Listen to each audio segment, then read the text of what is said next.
Pernahkah kamu membayangkan ada sebuah negara yang bentuknya seperti pita panjang, terbentang lebih dari 4.300 km dari gurun yang paling kering di dunia hingga gletser raksasa yang membentuk di ujung selatan bumi? Inilah Chili, negeri sempit yang membentang panjang di sisi barat Amerika Selatan. Nama Chile dipercaya berasal dari kata dalam bahasa asli suku Mapuche, Chili, yang berarti tempat di mana dunia berakhir. Dan di tengah bentangan panjang ini berdiri Santiago, ibu kota negara yang menjadi pusat kehidupan denyut nadi Chile.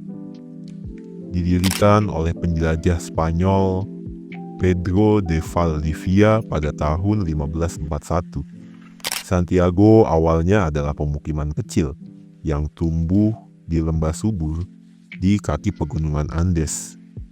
Kini kota ini telah menjelma menjadi metropolis modern, rumah bagi lebih dari 6 juta jiwa, sekaligus pusat pemerintahan, ekonomi, dan budaya. Bayangkan dari kota modern dengan gedung pencakar langit hingga hutan hujan purba dan pegunungan es. Semuanya bisa kita temukan dalam satu negara, Chile. Mari kita jelajahi lebih dalam tanah yang kontras ini, dari puncak Andes hingga dasar samudra, dari jejak peradaban kuno hingga teknologi masa depan. Geografi dan keajaiban geologi. Chile terbentang di antara Samudra Pasifik di barat dan pegunungan Andes di timur. Negara ini sangat sempit, rata-rata hanya 177 km lebarnya, tapi membentang ribuan kilometer dari utara ke selatan. Di bagian utara ada gurun Atacama, gurun paling kering di dunia. Di beberapa tempat di sini, hujan tak turun selama lebih dari 400 tahun. Tapi anehnya, justru di tempat kering ini banyak ditemukan teleskop raksasa yang memantau langit. Mengingat di wilayah ini langitnya sangat jernih. Menuju ke tengah, kita menemukan lembah tengah atau Central Valley, jantung pertanian dan tempat tinggal sebagian besar penduduk Chile. Di tempat ini juga berdiri kota Santiago, kota modern yang dikelilingi oleh gunung bersalju. Menuju ke selatan, kita sudah masuk dunia lain.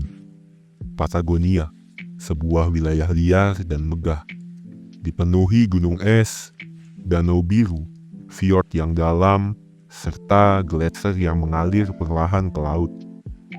Dan jangan lupa, Chile memiliki lebih dari 6.000 km garis pantai yang berbatasan langsung dengan Samudra Pasifik.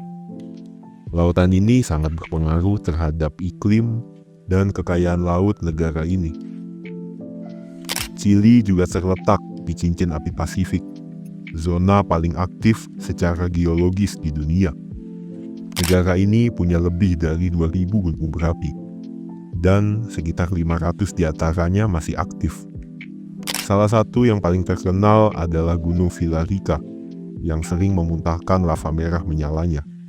Di utara, ada juga geyser El Tatio, salah satu dataran geyser tertinggi di dunia. Semburan uap panas muncul dari perut bumi, menciptakan pemandangan yang luar biasa. Tapi, dengan letaknya yang berada di zona cincin api Pasifik, negara ini rawan akan terjadinya gempa, kehidupan, dan lingkungan.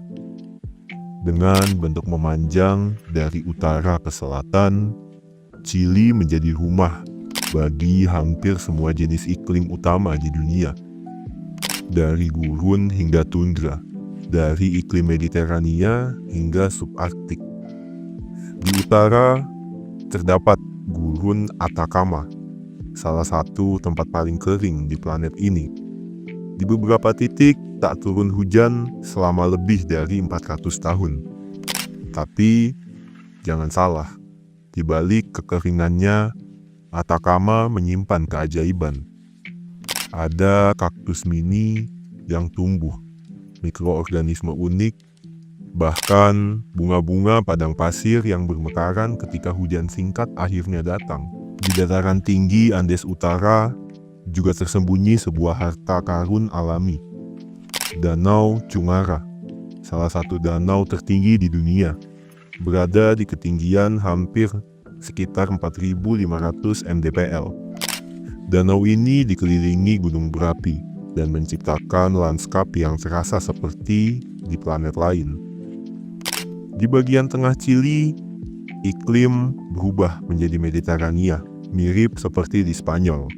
Iklim ini sangat cocok untuk pertanian, terutama anggur dan buah-buahan. Makanya kawasan ini dikenal sebagai lembah anggur Chili. Lanjut ke selatan, suhu mulai menurun, kelembapan meningkat. Di wilayah ini ada kawasan yang luar biasa langka, yaitu hutan hujan Valdivian. Ini adalah salah satu dari sedikit hutan hujan yang terletak di kawasan dengan iklim yang sedang. Banyak spesies di sini yang endemik, artinya tidak ditemukan di tempat lain di belahan bumi manapun. Seperti pohon alerte yang bisa hidup lebih dari 3.000 tahun. Semakin ke ujung, semakin ke selatan, kita tiba di wilayah yang berangin dan dingin, Patagonia, di mana salju abadi, es abadi, dan danau-danau glasial menjadi pemandangan sehari-hari. Bisa dibilang, menjelajahi Chili seperti menjelajahi seluruh bumi versi mini. Semua lanskap, semua iklim, terkunci dalam satu negara yang ramping, tapi luar biasa luas dalam keanekaragamannya. Pulau kecil di tengah samudra. Pernah mendengar pulau terpencil di tengah samudra yang dipenuhi dengan patung batu raksasa yang menatap diam ke cakrawala? Itulah Pulau Paskah, atau penduduk aslinya menyebut Rapa Nui, sebuah wilayah yang serasa lepas dari waktu. Pulau ini terletak lebih dari 3.000 km di sebelah barat daratan utama Chili, menjadikannya salah satu tempat berpenghuni yang paling terpencil di planet ini. Tapi justru dengan keterpencilannya membuat Rapa Nui terasa begitu magis.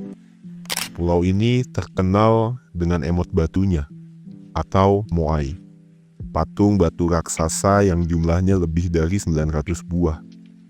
Sebagian besar dari mereka berdiri tegak menghadap pedalaman pulau, seolah menjaga tanah leluhur. Moai bukan sekedar patung, mereka dipercaya sebagai representasi nenek moyang yang diagungkan. Dan setiap moai punya cerita tersendiri. Bayangkan, patung-patung ini dipahat dan dipindahkan tanpa alat berat modern ratusan tahun lalu oleh masyarakat Polinesia yang penuh kecerdikan dan spiritualitas yang tinggi. Tapi keajaiban pulau ini bukan terletak hanya di patungnya saja. Ada pantai pasir putih di Anakena, kawah gunung berapi Rano Raraku, tempat sebagian besar patung moai dibuat. Pulau ini bagaikan sebuah harmoni yang menyatukan arkeologi, keunikan, dan keindahan alam yang menakjubkan. Walaupun Rapa Nui merupakan bagian Chile, tapi budayanya lebih dekat dengan Polinesia, seperti Tahiti dan Hawaii. Rapa Nui bukan hanya tempat untuk berwisata, tapi seolah jendela yang bisa membawa kita ke peradaban kuno. Chile adalah negeri dengan kontras yang dramatis. Dari panasnya gurun Atacama hingga dinginnya Patagonia. Dari gempa bumi yang mengguncang hingga pertanian anggur yang memikat. Dari bintang-bintang di langit utara hingga penguin di wilayah selatan. Jadi, kalau kita sedang mencari petualangan alam, keunikan geografi, dan ketenangan, dalam keajaiban bumi, mungkin kita bisa menyampaikannya ke Chili, ke negeri yang memanjang seperti garis puisi.